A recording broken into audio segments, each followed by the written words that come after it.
You think you can fix me? Jean, you are not broken.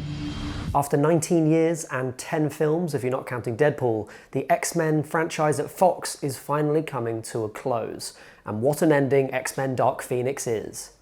It's terrible. Dark Phoenix picks up in 1992. The X-Men are world famous and wildly popular, and the team now has a lineup that's mostly reminiscent of the 90s cartoon series, and mutants are, for the most part, accepted. Which is kind of a wild turn of events if you consider that in Apocalypse, Magneto caused probably millions of dollars worth of damage and the loss of millions of lives. But anyway, let's just ignore that, because that's a general thing you do in this film series, is you kind of ignore the previous movie. The movie kicks off with a mission to space that goes disastrously wrong, and Jean Grey absorbs what kind of looks like, but is never explicitly called, the Phoenix Force. After that event, her powers go out of control, and she's manipulated by this shadowy figure played by Jessica Chastain. I'm not going to explain too much more about the plot just yet, because you get into spoiler territory very quickly. So if you want to see spoilers, then stick around and wait till later in the video when I'll talk about the plot and what happens to the characters. But for now, I just want to give my general impressions of the film in a spoiler-free way. And before we get any further into the review, I should be very clear that I am a big X-Men fan.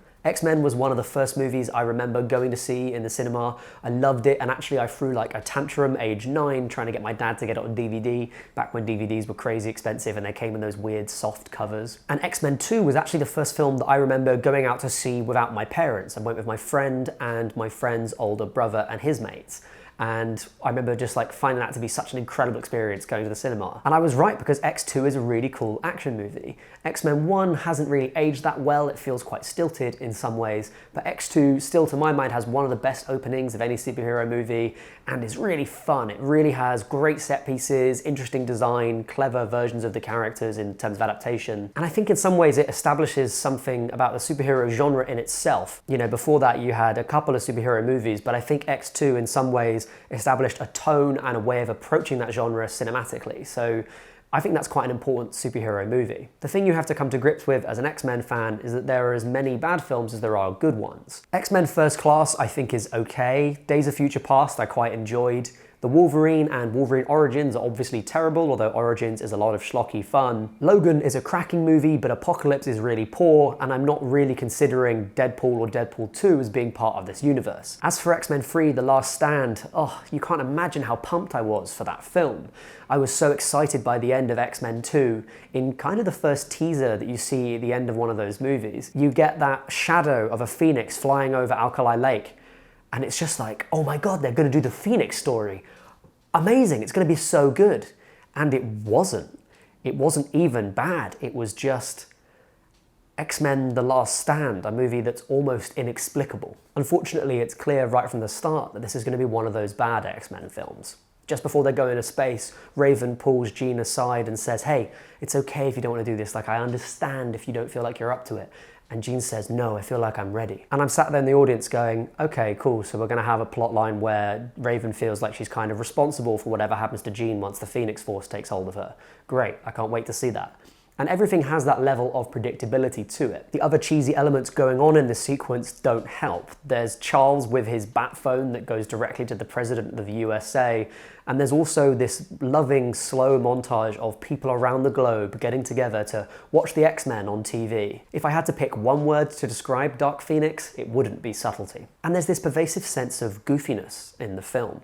Nightcrawler has these big teeth that he's obviously finding it quite hard to talk with. Quicksilver doesn't even seem to have shaved. Cyclops has a gun in the Blackbird that he powers with his eyes, and everyone's walking around really stiffly in their costumes. They're like stuffed into them, like, hello, I'm Sansa Stark. And while the filmmakers are clearly trying to impart something that I think superhero films kind of miss, which is, in this opening sequence, the X-Men work really well as a team, using their powers carefully to complement each other and try and save people's lives, which is a nice thing that I think you miss a lot, like in the Marvel films where they're all fighting each other instead of looking after people. But it's not helped by the script, which, when it's not super obvious about the characters' feelings and motivations, is just really clunkily written. After the mission, Raven takes Charles aside to give him a bit of a dressing down, and she says to him, and by the way, the women are always saving the men around here. You might want to think about changing the name to X-Women. Now, I feel like that line is probably pandering to someone, but I don't know who exactly.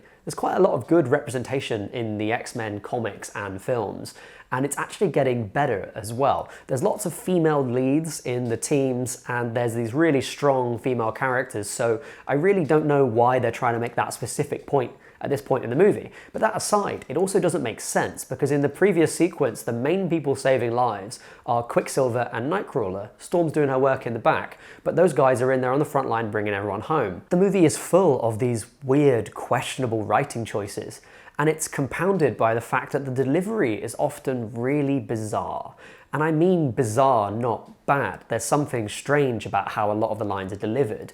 Like they've been told not to pause, like they've been told to get through the line as quickly as possible, no matter how emotional the line itself is. There's also several points at which the eye lines for the actors seem to be off. So instead of it feeling like they're looking at each other in the scene when the camera cuts back and forward, you feel like they're not even in the same room with each other, like the two actors weren't on set on the same day. That might be true. I don't know how many production problems this film faced, but with the cast that's in it, I can imagine that scheduling could be an issue. Altogether, none of that helps the story land, which might be a bit of a blessing, because the decision they make around the characters in the story is kind of odd. I keep saying odd and bizarre in this film, and I feel like that's probably the right way to describe it, more than just straightforwardly bad, because there are quite a few things to recommend about it. I really do have to say that the film just feels strange. Like there's something weird that was going on in writing, directing, and editing this movie. All the major creative decisions are just like odd in the film. Case in point, the main story of the film revolves around one of the established characters suddenly being mean for no reason. In this case, it's Charles. In the gap between this film and the previous one, Charles's ego has massively inflated, and it's clear that Raven has noticed that and is really annoyed about it. But the problem with changing a character like that, and especially a character who has such a big fandom around him, you know, Charles Xavier is a really important and quite complex character. And so to change the character like that off screen feels really weird. It feels like reorienting the film in an unfair way that cheats the viewer. He's so pompous and outrageously written at some points that I literally wrote in my notebook, boy, I hope this is mind control, because if not, it's awful writing. I get that they're trying to make him a richer and more complicated character, but sometimes the writing and even the delivery feels so off that it's at odds with the previous portrayal of that character, both by Patrick Stewart and by the same actor who portrays him here, James McAvoy. In the end, instead of making him a complicated and morally grey hero, like he's portrayed in Logan, for instance, he comes across as an incompetent villain. Okay, right, I'm drawing a line under it. That's enough spoiler-free stuff. If you don't want to get any spoilers, then stop watching now, because I'm gonna start spoiling the plot with a big one in about 5, 4, 3, 2, 1. Raven dies. Hooray! Jennifer Lawrence puts in such a low-energy performance here that it feels really clear to me that she didn't want to be involved in the film. And you can kind of see why. The franchise's quality has gone down and down, and her star has risen and risen. And she's also got an ex on set in Nicholas Hoult, and she's having to wear this really thick makeup all the time. So I can imagine it's not that fun a working environment. And then you sit down with this script, and the first read you must think, well, thank the heavens that I die 30 minutes into the movie. By the way, if that is a spoiler for you, then good for you that you haven't learnt to watch trailers correctly. Every sequence that she appears in is clearly in the first half hour of the movie, and she's not in any of the big fights near the end of the picture.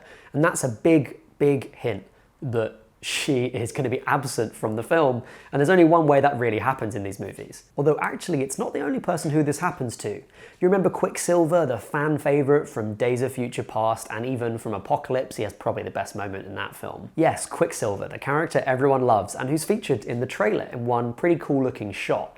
Well, I hope you like that, because he also leaves the movie at this point. Evan Peters must be busy with something, because he gets hurt in that fight where Mystique dies, and then is just not in the rest of the movie until literally the last couple of shots. We don't ever really get a reason why, no one ever brings it up, and it would be useful to have a super fast person around. Maybe that's why they wrote him out of the film, I don't know. It's after Raven's death that the film really kicks off, and we have Phoenix go to Magneto for help. She's kind of trying to understand what's going on. Why is she transforming from Jean Grey into this ultra-powerful telepath who's controlled by her really strong emotions? And that's good, you know, that sounds like good writing, because Magneto had a really strong relationship with Raven, and so he's going to be absolutely fuming, you imagine, to discover that she's been killed by the woman who's come to him for help.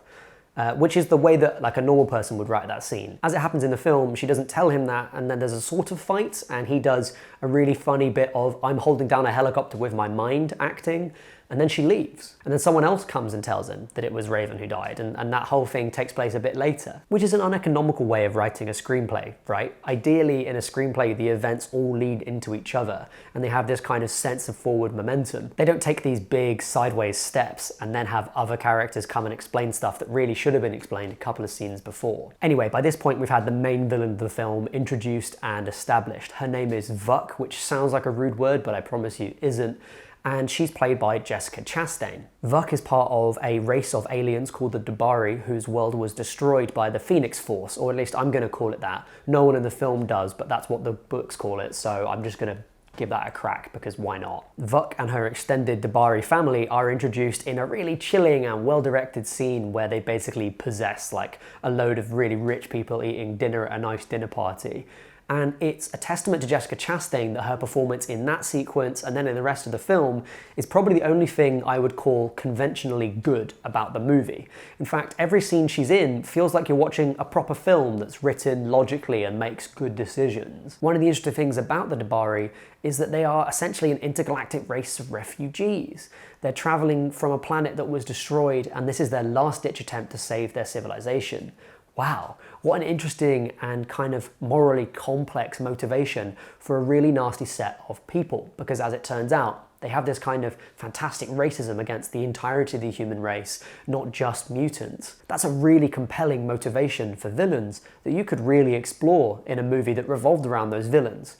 Unless you're the screenwriters of this film, in which case you'll barely even mention that, and then you'll never make anything of it. To recap, whenever you see her in a fight in this movie, her motivation is trying to save her entire civilization. And the movie makes nothing of that. Cool, interesting decision. And another interesting decision is introducing aliens into your 20-year-old film franchise that has over 10 movies in it. Kind of a curious thing to do. And one of the funny things they do to make this less of a big issue is no one reacts to this at all. Every person who sees an alien in this movie is seeing it for the first time. There's never been aliens in the previous series. They're discovering that life exists on other planets. I know they've got superpowers, but that seems like a big discovery, and no one cares. It does not register. They're just like, oh cool, aliens, boom, let's go, kill them. Wild. So anyway, Vuk takes Jean under her wing and they go and live in a nice place in New York, and then the other guys come and attack them, and Cyclops says the one fuck that you're allowed in one of these movies when he says, "I will fucking kill you," and watching Ty Sheridan act like that is just like watching a youth pastor swear. And then Vuk gets some of Jean's power and they go away and have another big fight, this time on a train, and so many events transpire in the movie and none of them really feel like they have any weight. Which is unfortunate because the set pieces are generally pretty well put together. They're well directed, they have cool visuals, and important for superhero films, they have interesting uses of the superhero's powers. So it's a shame that they feel completely inconsequential because the character writing and the speed of the plot really don't allow for anything serious or stakesy to happen in those scenes. And it's good that we have Jessica Chastain in this last third because she really anchors the film. She's got a great look, she's really charismatic and clever in terms of how she plays those scenes, and I just wish that I could watch that performance in a better movie. So at the end of the movie, Jean just like kills all these aliens, which is the end of a civilization, I guess. Jean's act of redemption is a genocide. Cool. Interesting decision from the filmmakers. So yeah, you've got this movie with an overpowered, underwritten and inconsistent female lead who's happy to kill members of an intergalactic refugee alien race. So I'm sure that Captain Marvel fans will adore the movie. And then after that, and a very, very quick wrap-up sequence with a sort of happy ending for everyone that's slightly questionable, the movie just finishes, just whimpers out. And that's it for the X-Men franchise, and that's it for X-Men Dark Phoenix, which is probably still a better telling of the Phoenix story than X-Men The Last Stand, and still a really terrible movie in its own right. And on that note, I'd love to hear about what you thought about X-Men Dark Phoenix in the comments below. That's it from me. Have a good one. Bye for now.